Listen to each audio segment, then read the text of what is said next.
if I look at my client base, Mitchell and Stones, I don't have one client that goes networking.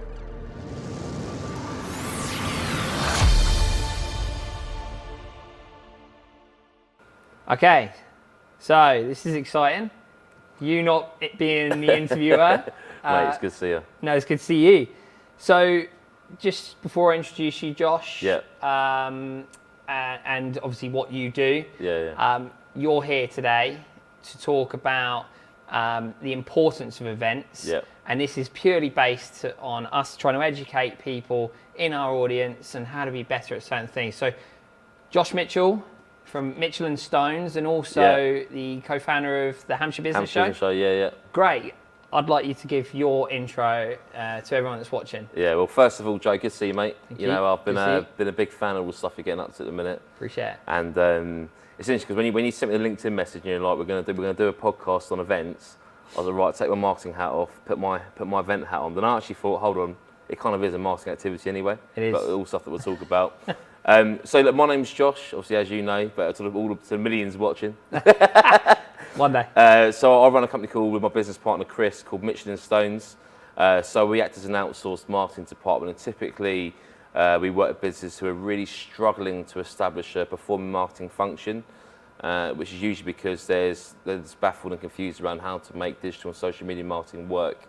So we'll look up and down the country for companies who are hiring marketing employees, tell them not to hire marketing employees, Yep. and essentially they plug us into the business as the marketing function, and we go in, design the strategy, set the objectives, reverse engineer the goals, Great. and go make it happen. Cool. So now let's go on to the Hampshire Business Show. Yeah. How long has that been running now? So Hampshire Business Show started in 2019 was the first one, Okay. and it's hilarious because when we started the show, we couldn't afford to put it on. Incredible. Like, yeah, literally couldn't afford it. So for the first 8-9 months of the year, we didn't even know if the show was going to happen. Yeah. To be completely honest, we were just hitting the phones hard, promote. We didn't have a massive budget. All we literally had was a logo and a website, and it was just and a date, book to the venue, deposit down, fingers crossed. Yeah. But really the whole thing behind that was, exhibitions aren't new. They No. happen all over the world. They happen everywhere, etc. But what we really wanted was, I think the best way to describe it is an exhibition, but with depth. Sure. So what I mean by that is, the traditional exhibition format is you go into a show, you got stands, Yeah. a couple of speakers, etc. Yeah. And everyone knows, regardless of what exhibition you go into, within what vertical, what sector, etc. You know roughly that's a layout. Yeah. So what we want to do is just try, how do we take that really busy environment, but create a platform where people can have more meaningful conversations. So for a few examples are, we introduced the Hampshire Business Show app. So on the app, we built on a social network. So other attendees were adding each other. Lovely. If they accepted, you have conversations and you could propose meetings at the Meet Me Zone. Nice. Also elevating the calibre of speakers as well. Okay. So trying to bring down some really high quality speakers. Karen Brady. Karen, yeah. So Karen came down this year. She was great. But just I think the best way to describe it is just take all those foundation elements of what you expect from an exhibition, and just elevate and upgrade all of it. Good. And just really trying to build that impact. I've got lots of questions for you. Mainly focusing around helping our audience, because what we want is people to get something from this and make sure they're making the right decision, the right investments. Yeah. So I'm going to go in quite hard straight away. Why should events be such a big focus for companies to ensure that they're winning more business? It's a really good question. And events, let's break that down for a second. So is that your blankie? No, it's not, but it's cute, isn't it? It is quite cute. I'm going to just tuck it your up colour, here. mate, it suits you. But no, when you break events down, you've got different types of events, right? You've got conferences, you've got networking events, you've got a business breakfast, you've got exhibitions, conferences, etc. And I think when it comes to events, it's what we're actually trying to get from it. What's the kind of the objectives of kind of attending these events and getting involved. I think from what I've seen in our short time running things like Hampshire Business Show, is for many businesses that get involved with the show and exhibit, it is an ROI activity, i.e. And the interesting thing is sometimes they don't verbally say that we're here to win customers. So when I speak to people on the phone who are looking to exhibit the show, Sure. the conversation is always like, yeah, well, we just want to get out there, raise our brand, blah, blah, blah. But how do you measure that? You can't measure brand awareness. Right. You can't. I mean, that you mentioned a couple of things there. You can't measure brand awareness, and then you mentioned the ROI side of things. We've actually got a stat here: 54% of marketers back in 2019, this was by Bizzabo, expressed the difficulty in proving ROI from events. Yeah. Why is that? That's a brilliant question as well, because when you think about it, like, to directly attribute a customer to an event. So, for example, let's kind of like, let's get into the world of, we're at an exhibition or a conference, wherever you want to be. You bump into someone. To attribute that in the short term, i.e. 30 days out, 6 days out of that event, it's like, I met that person at that event, we then had a meeting, we then got to proposal stage, they then became a client. But how many times, I've seen it before, where you meet someone at an exhibition, you re-engage 6 months later, they introduce you to someone else who then becomes a client. That's when it gets tricky on that web of network. Sure. You with me? And that's one of the examples that I see when it's like trying to measure ROI. Yeah. But then on the flip side of that, should it just be an ROI activity? I don't really think so. No. Because while you can't measure brand awareness, like if you're at the right events in the right places and the right audience is coming through and it's the right decision makers and it's the people who say yes to your product or service, knowing those people is invaluable, because think about what you sell, what I sell. I sell marketing services, right? Just because I'm speaking to a managing director of a business who is not in the market for that right now, or isn't experiencing the problems and challenges that I fix right now, there's no harm in me knowing that person, right? Because how do I know he doesn't sell that business and next year moves to another organisation where the marketing function is non-existent? No, I agree. And look, I think that your show in particular, I've had 3 partnerships developed as well, which is probably another probably line that we can discuss. But going back to this ROI again, what advice would you give people who are looking to track that ROI, and how could they best do that? Good question. So one of the things we do is essentially what we do is we run what we call exhibition excellence workshops prior to the show. Yeah, okay. I attended one. Did you? Oh, of course you did. Yeah. Will Palmer. That's right. Yeah. So the reason for that is because what we saw in 2019, and actually, you know, if I kind of paint the picture, you've probably seen this at other events as well, is some companies will, as part of their strategy, like, right, we need to be at that conference, that exhibition, and then what will happen is they'll book stands, etc., blow some marketing budget on it, but then not really have any objectives or why are we actually there in mind. And so when they send a couple of members of staff down, you find they're sat behind the chair, behind the table, on their phone, laptop, because there's no emotional or KPI around what we're actually trying to achieve here. And so what happens is you drop $3,000, $4,000 on a stand, as an example. Member staff there disengaged because they don't really know why they're there. They've been told to be there on a day and man the stand, women the stand, etc. They then report back to the marketing department. When the marketing department likes, so how'd that show go? Yeah, it was all right. Open conversations. I mean, that's just... You with me? I mean, that just irritates me inside. And it kind of brings me nicely on to my next point. But I mean, it's great that you offer that. But I dread to think how much money has been spent on events where people aren't adopting the actual plan, a strategy for events. And like I said, this brings me on nicely because the next point was going to be on intent data capture from events. And I know that you're a big, you agree with me on this. It's funny because you've got all of these, you know, people who've spent a good amount of money on stands and they're giving away lots of crap away for free, right? And they're doing it to get a business card in a bowl that has zero intent to buy your services, which you're going to spend hundreds and hundreds of hours on following up on that particular opportunity, and you're probably unlikely to get anything from it. So is that another area that you try and train these people in, and to advise them on, you know, what, you know, it's part of that strategy, I guess, but to not focus on lead capture, focus on more intent? I think one of the things that I loved about what I saw you guys doing at the show is you were very objective-led. You knew what you're there to do. It's almost like you had 2 outcomes, right? From what I could see from the outside looking in. It's right, who is there any potential partners here? Is there any potential clients here? Outside of those 2 things, it was completely irrelevant, right? And to me, that was a really, really smart thing to do. Why? Because what you said there about business cards in the bowl, etc. Yeah. What we don't connect dots to is how much time we spend following up all these business cards and all these non-existent opportunities after these events. And if you value your time, because time is money, if you value your time, you'll know to better optimize what your objectives are at these events, right? So I knew when I was watching you on a day, was there any giveaways? I don't think there were. No, we gave away, in fact, I told my team to not give away anything unless there's actual genuine intent. Yeah. So be honest and within 30 seconds, like qualify in, qualify out. Yeah. But the important thing there, when you say that, there is nothing wrong with qualifying a person or an opportunity or a business out. Absolutely. There's nothing, but there's some people on the flip side of that who might argue the point where, but not everything's about sales. Sure. And the bigger picture here, zooming out of that, is depends on their ICP though, doesn't it? Yeah, but also it's what you're trying to achieve. You know, like if you've got time to get to know everyone in a room, fair play to you. You know, but if your objective is like, right, you know, we're looking, we want our business to look like this in 12 months' time. We want to make these 2 hires, these 3 hires. Yeah. The only way any business grows is by what? Increasing revenue.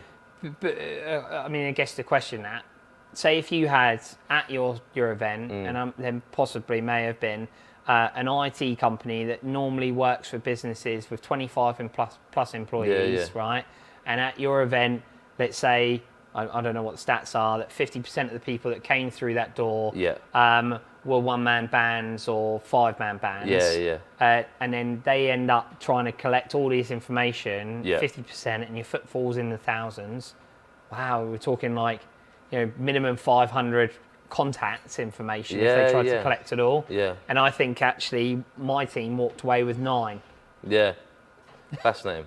We had hundreds of people coming through your event. But my team walked away with 9 conversations. I'm chuffed with that. I'm buzzing. And I think it's a really interesting point, because one thing you said there about, let's take X IT company. Current ICP is 25 plus employees. There's also the argument on the flip side that is like, well, let's say I bump into companies who 5 headcount, for example.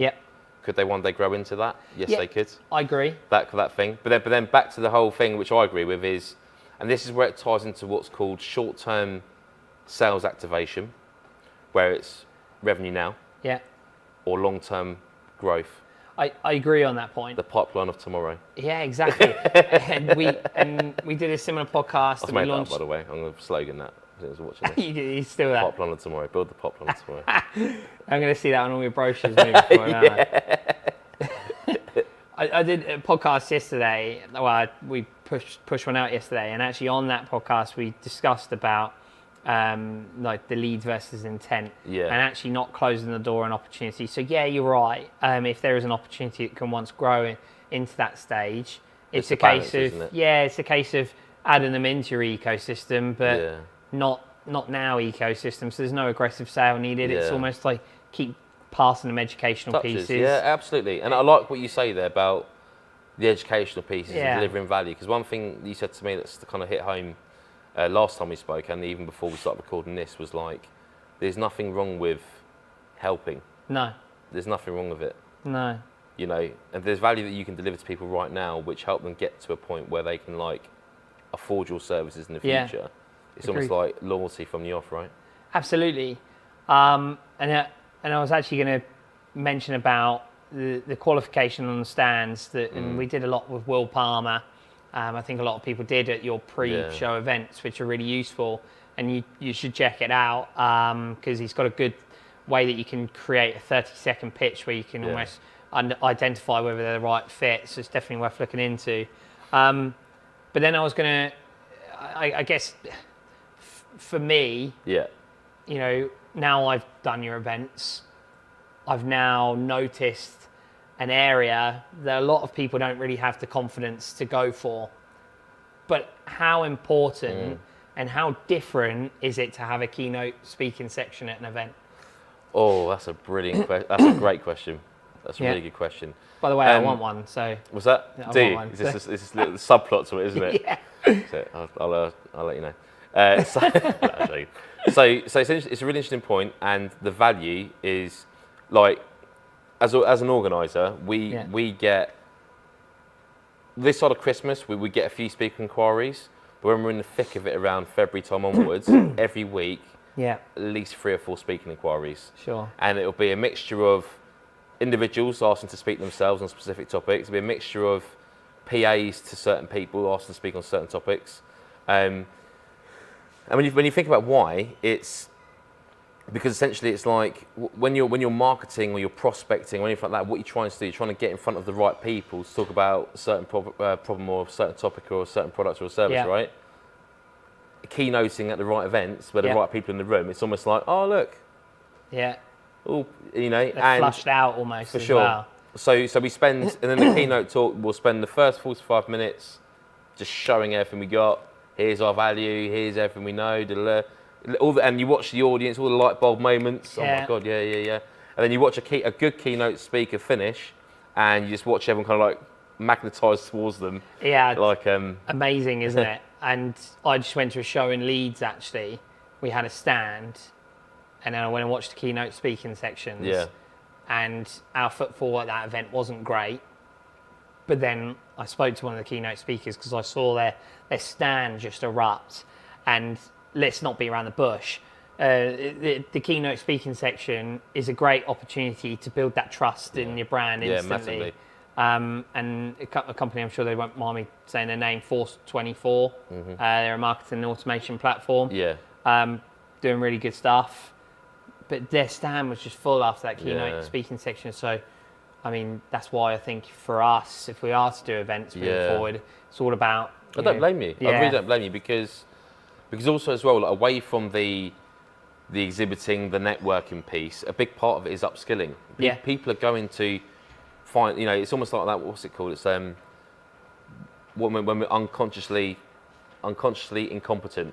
Okay. It's almost like, in other words, you don't know what you don't know. Sure. And sometimes it's annoying when you don't know what you don't know. Yeah. So you go to these kind of things to find out what you don't know. Yeah, exactly. Do you know what I mean? And then when you find something that you think, oh, I didn't know that. And when it's that, what you're saying about the whole trust piece. Yeah. Like, well, it's part of that demand intent funnel, isn't it? You know, and you build that trust in someone trusts in you, someone trusts in your brand. It's only a matter of time until they come back round and they end up working with you one day because they remember you. Yeah. They then stay in touch with your stuff. And you've almost got the advocates of the brand then as well.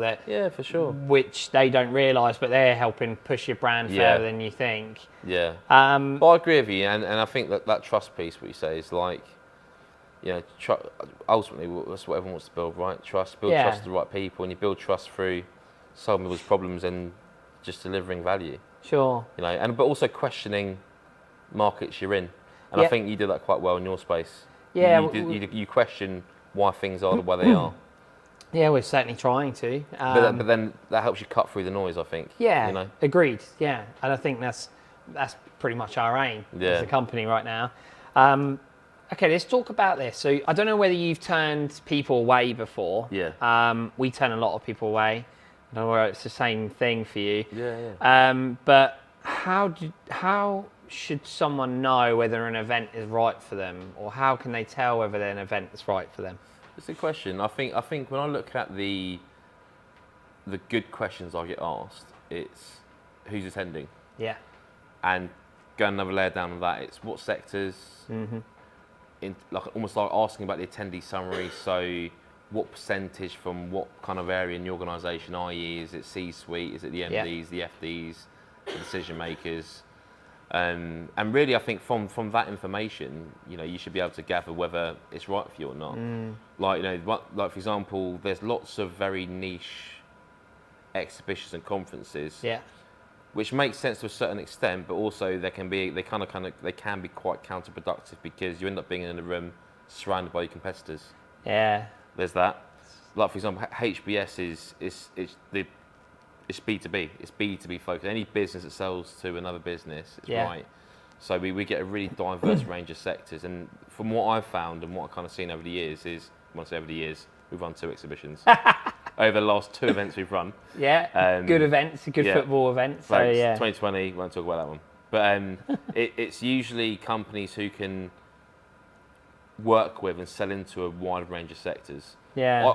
The companies that I turn away from the show are usually the ones who are very, very niche. So like we had one company ring me a few months ago and like, oh, hi Josh, we're looking to speak to other construction businesses. I'm like, okay, anyone else outside of construction? Yeah. No, construction. Well, I was like, it'd be a disservice of me to take their money. Yeah. No, it's because good. I know full well they're not going to get an ROI on that. And they won't come back. And they won't even probably get any good relationships out of it either. Sure. You know, so it's like, it's who's going, what are the sectors attending, is that right for me, is that kind of right on who we're trying to communicate to, I suppose. Are there any other pros and cons to industry-specific events that you haven't touched Good upon? question. So I've not really dabbled too much. I think it's interesting actually, because I had a conversation with one of our clients earlier in the week and we were talking about this, should we be at these specific niche? So for example, they work in facilities, okay? So facilities management, and there's a facilities management show in London, and there's one in Birmingham as well. And they were like, should we be there?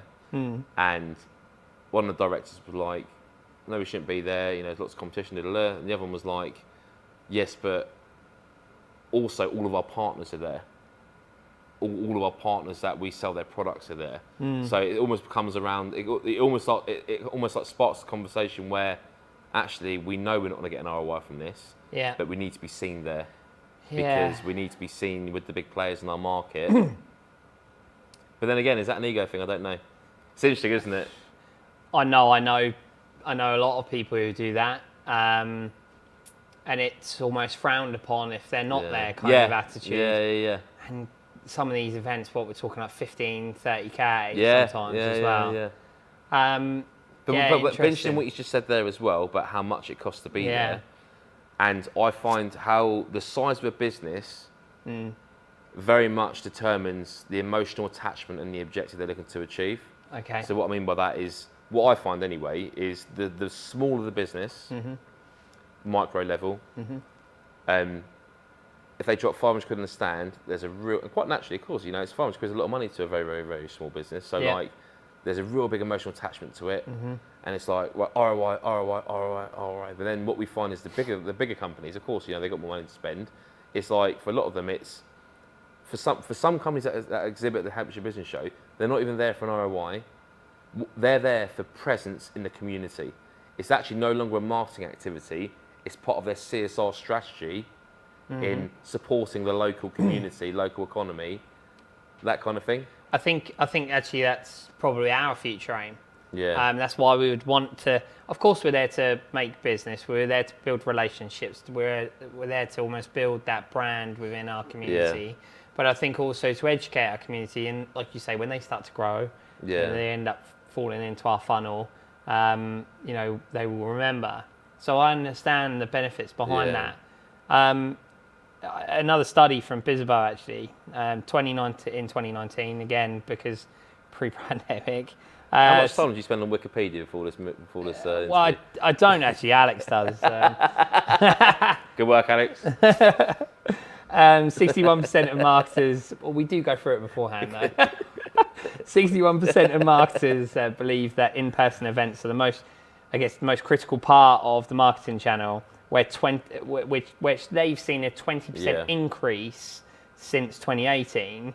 I dread to think what that's like now. But what do you reckon this looks like now since the pandemic started? Do you think people have held back? Do you feel people need to be doing it? You know, getting into events? Yeah. Yeah. It's a simple answer. I think that there's no such thing that you can't over promote. No. You know, and like, especially when you're my size business, you know, when you're a small business, like, my job is to, and your job is to move into the marketplace and, hello, we're here, make noise, right? You need people to know who you are.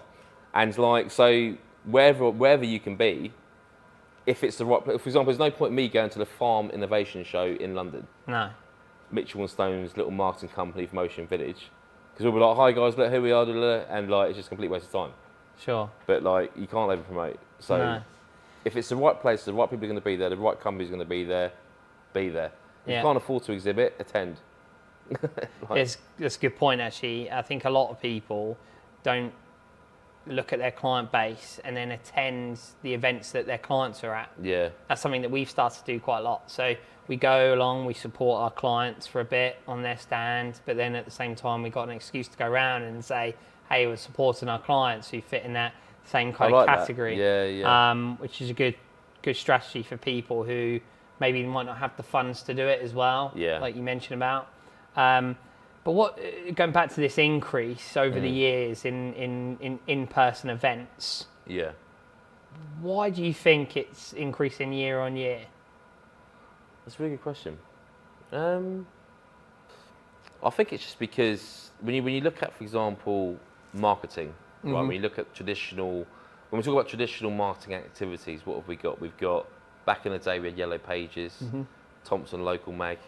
You have the direct mail campaigns. I used to dial through the Thompson Local Mag for something. That was one of my first ever jobs, actually. I think I was actually selling makeup. No, it genuinely was. It was like any woman in the list. Really? No joke. Yeah. That was like that early days, how to get a data list. Well, actually, I was meant to go into shops and sell this makeup. You guys probably like the story as well. But then I ended up just picking up Thompson Local and just calling anyone that was a female and saying, hey, I'm actually just in the local area. I'm your local representative and I've got lovely goodies for you. Would you turn up a bit like Del Boys, open up your jacket? And then I'd be like, look, gather your mates and I'll come round this evening. And I'd go around and I'd flog these makeup. I bet you're pretty good at that. Do you know what? I do not regret doing that job ever. But yeah, carry on. Sorry. But no, so traditional marketing routes, but then these days, obviously, lots online. So Google ads, everything that goes on in that space, saturated in many markets.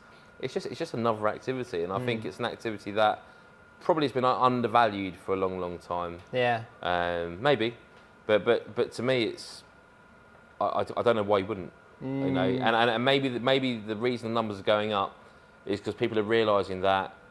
And so especially with COVID, you can't just grow a brand from the four walls in your office. Yeah, true. You have to get yourself out there. True. And it's lazy marketing to think that you can just sit in your office and build a world-class brand overnight. Very true.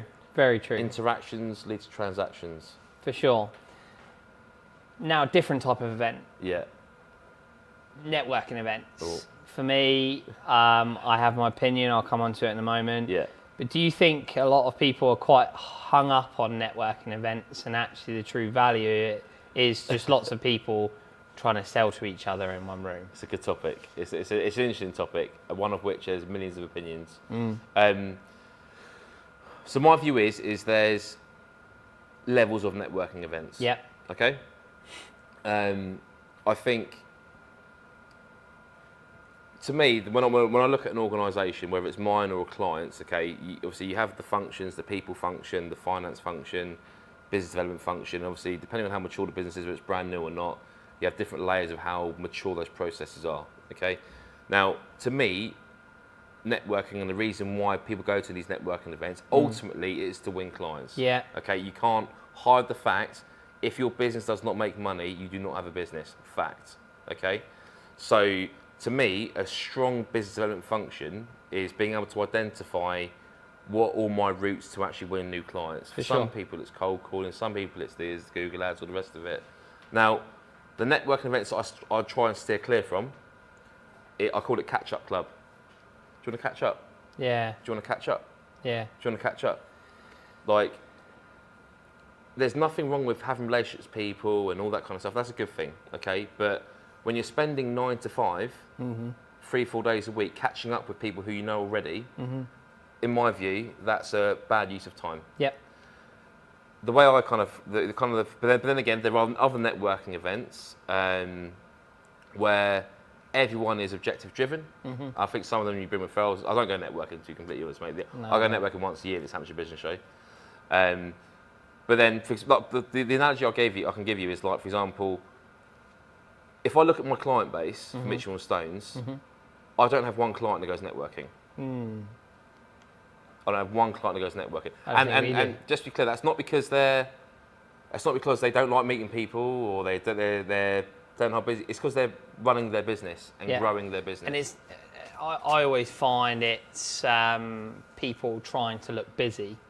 Yeah, for sure. Without, not everyone, but I think a lot of the time it comes across that way. I'm with you, and I think everyone I think every business needs to actually understand what is my business development process. So, for example, for us, like, what's a better use of time? Driving half an hour to a business breakfast, Yeah. spending 2 hours there, dropping 20 quid on it, then driving half an hour back. So what have I lost there? 3 hours out of my day. I might have had a couple of good conversations, catch up with a few people. Or do I spend 60, 120, 180 minutes picking up the phone, ringing my prospects? Prospects in your pipeline that you've actually, who've come through. Personally, like, I mean, don't get me wrong, I get it. Not everyone likes cold calling. No. It's not the place to get your emotional needs met. I understand that. If you don't, you can give us a shout. Please, you guys. We can help. But that's me. But that's just what works for me. In my view, like, I've got a spreadsheet. I know how many people I need to speak to cold before I'm going to get X amount of discovery calls, before I get X amount of proposals, before I get X amount of clients. Sure. So I can actually forecast my sales accurately. Yeah. Otherwise, you're relying on hopium. Exactly. We trialled something in Dubai recently, which basically brings delegates to events. And I was wondering, how does this gentleman get these people to events? And it's from the promotion of networking. Yeah. And I had to put my foot down straight away and say, no. I don't want people to be there who are looking to just attend a networking event. I'm happy for the networking bit after, for everyone in the room to get to know each other. Yeah. But I wanted to be pushed as educational for us to get to know this audience, but people who are actually looking to grow. Yeah. And it took a while for me to train that into someone who is. So what advice would you give to people who are perhaps not getting the results right now? Keep going to these networking events. You know, where should they be focusing their time? Once again, like, really, I'm sorry, but it's a marketing activity, right? So it's like, there's nothing wrong with going networking, but just go to the right events. Go to events where you don't know people. Yeah. Why are you going to the same events every week where it's the same people every time? I don't understand that. Yeah. But then on the flip side of that, it does serve a place. It does serve its purpose, because I've met people who have been in 9 to 5 and jobs outside of business. They've run their own business. They've got into business. It's a bit of a shell shock to the system. Yeah. And actually, the networking event's been their saving grace, because they've met people. It's been almost like an environment for them to build their own confidence, to almost like break into it, if that makes sense. Break into it. So I get that. And once again, there is layers and levels of it. There's definitely a level where I would advise everyone to steer clear of. Catch up club. Stay away from it. Yeah. But then I suppose it depends. Do you want to be a one-person company for the rest of your life? If you do, go. Sure. But if you want 5 employees, 10 employees, you want to create jobs, you want to be able to give back to your community, but properly, not like do a 5k walk and raise 50 quid. Make some real impact. If you want that, then you're going to have to think outside of that. Yeah. And maybe put yourself through some emotionally draining dials. But like you, mate, you become a bit numb to it after a while, don't you? Is it the fear of making a call, or is it fear of making the cold call? That's a good point. I think a lot of the time, actually, whether it's cold, warm or not, they're afraid to make the call. Yeah. I think that's a whole conversation itself, mate, that one. Yeah, well, we'll hopefully do a subject on it. Okay, so what should people avoid doing at events? Networking? No, your events. Avoid? Yeah. And do you know what, man? This is my honest, and this is something that will never happen. But like, one thing that it's like we've all had it before, where you're speaking to someone and you think, oh, this could be going somewhere, but actually, all that's happening is the person's trying to extract as much, and it kind of contradicts the education bit a little bit, unfortunately. But like, there are people out there who just want free consultancy. Yeah. Who will lead you down the track of, I like that. We need to talk more. And what do we do as salespeople? We get happy ears. Yeah. I'll jump into that, get my proposal ready, spend hours putting it together, deliver all that value in that presentation. Love that. Great, yeah, Josh, we'll think about it, let you know. And so for me, it's more like, I think, just be honest with people. Like, there's nothing wrong with saying no. And sometimes buyers are scared to say no. Like, you're doing everyone a favour, you know? And the sellers are afraid to challenge. Yeah. And we do this thing quite a lot, the price qualification bit we find. There's a difference between saying the price so, you know, if you say our prices start from £5,000, is that achievable? That's not really a qualification question. Yeah. Because who in their right mind is going to? A lot of people are actually embarrassed by saying, "I can't afford that." Yeah, it's true. And I think actually, don't be afraid to challenge these people. Yeah. Because it is your time that you're protecting, like you say. For sure. So. For sure. And it's like yeah, like that. You know,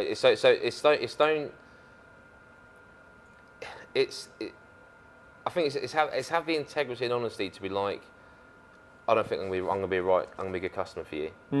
You know, and I think what you just said there about having the confidence to say like you can't afford it, stuff like that. Yeah. No, I'll be honest. A few weeks ago, we have a proposal.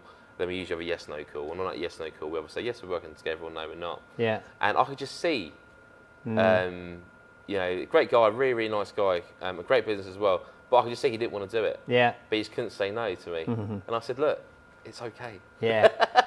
I'm used. Like, I'm used it to doesn't my mean ears, it doesn't mean like, you know, I won't ring you up, see how you're doing in the future. You know, it's okay. So I mean, back to the events thing. I think it's don't waste anyone's time. Yeah. But also as well, I think go into every conversation open-minded. You know. Sure. I think human beings, and I think it's a human instinct thing. Humans are very quick to judge. Yeah. Sometimes I think it's the whole book by its cover analogy. And I mean, I can be honest. I can kick myself over the years, the amount of times I've done that, and I think, oh my God, why was I reaching that judgment? Sure. So don't judge books by its cover. Be open-minded and make an effort. Really, you know, make an effort to speak to people. If that makes sense. Yeah, for sure. So, don't know whether I'm putting you on the spot here. Who's doing it right, and who should people aspire to be? Oh Jesus! When it comes to like doing events and attending events, exhibiting events. Who's doing it right? Yeah. Who do you look at and go, these guys know how to exhibit? God. That's a really good question. My company dropping.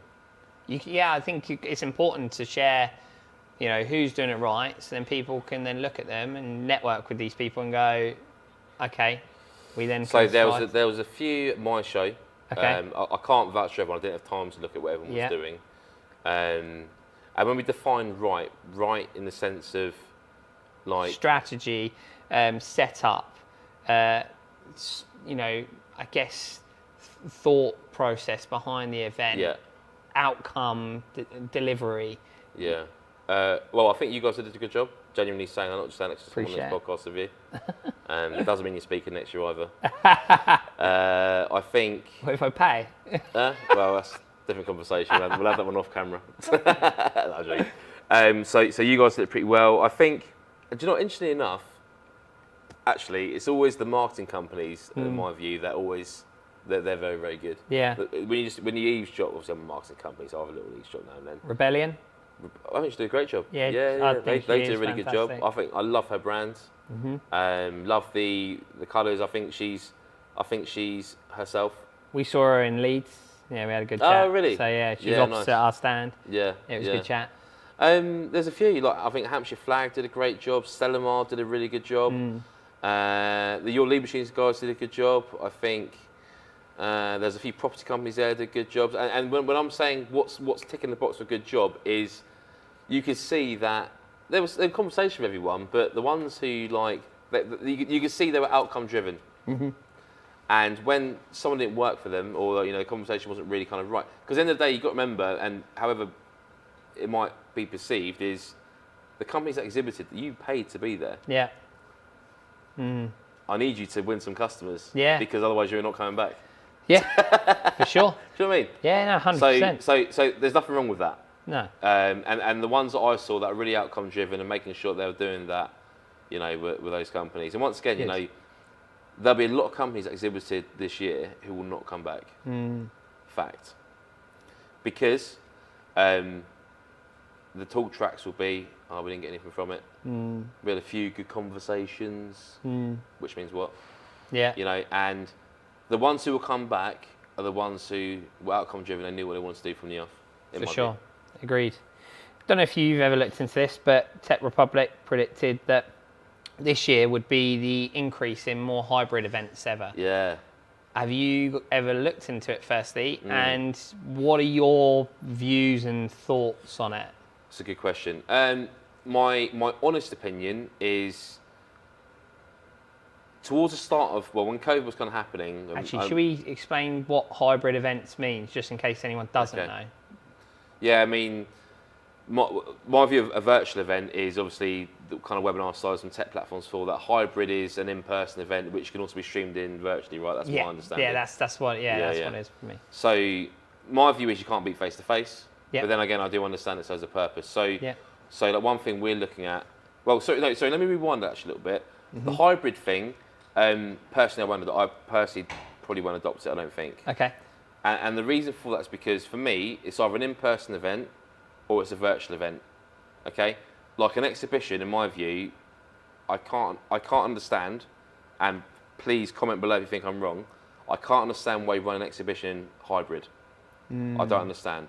And my reason behind that is because companies like you and everyone else that pay to exhibit there, my job as the organiser is to give them people to talk to. Yeah. So why would I have Karen Brady and all my other speakers, if that's all you're coming to watch? Surely it would make people stay at home for the ones that are there for the education. Exactly. All I'm saying is like, well, you don't have to be at the Hampshire Business Show to watch Karen Brady. You can just tune in at home. And then my exhibitors there like, anyone to speak to? Bit of dust rolling past, A conference, on the other hand, that might make more sense for hybrid.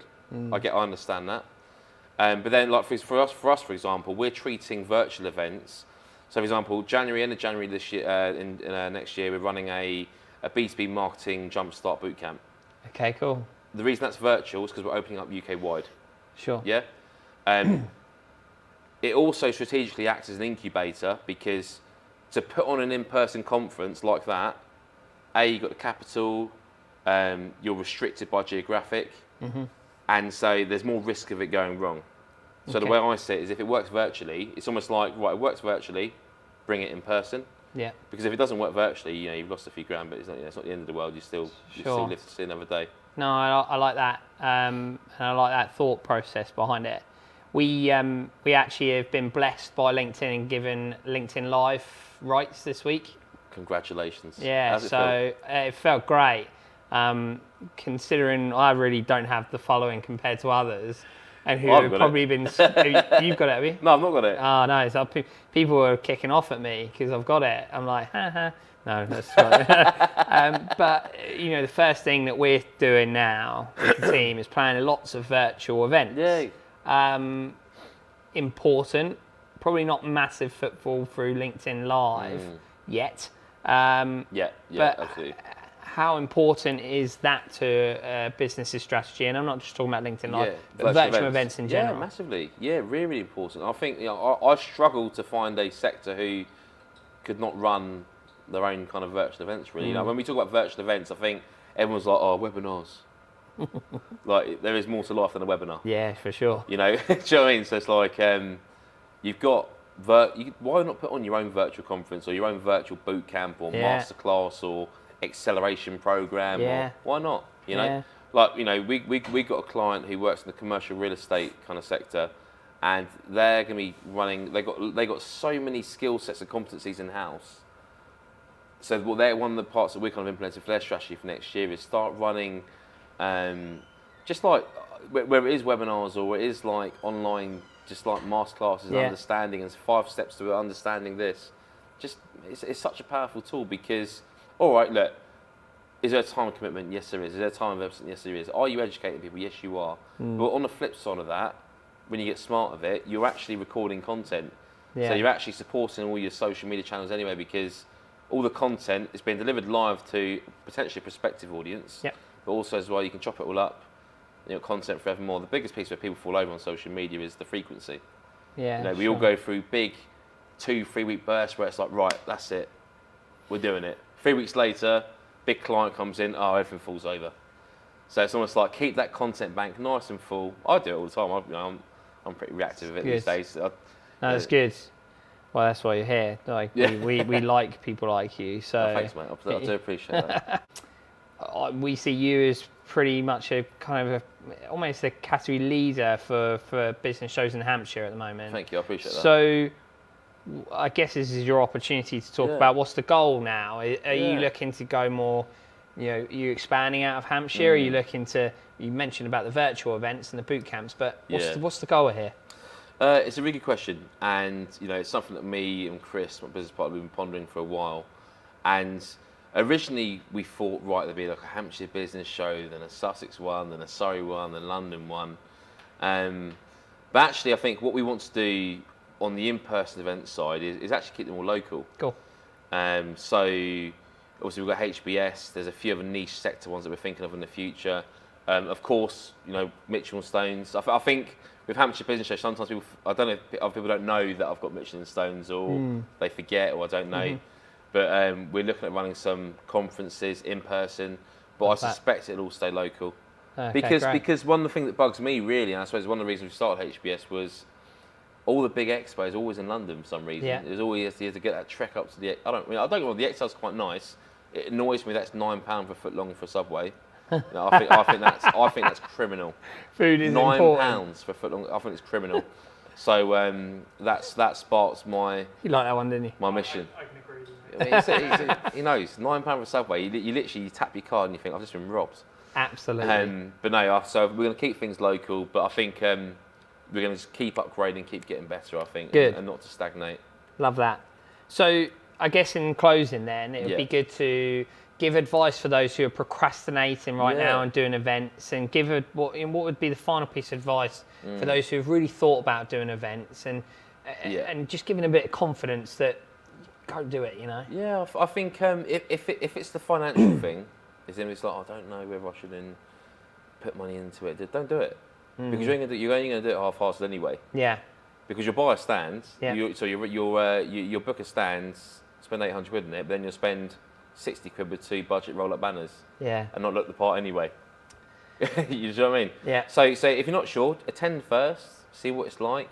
But ultimately, look, the whole, what is the event thing there for? Like, our number one priority as business owners and business leaders, promote.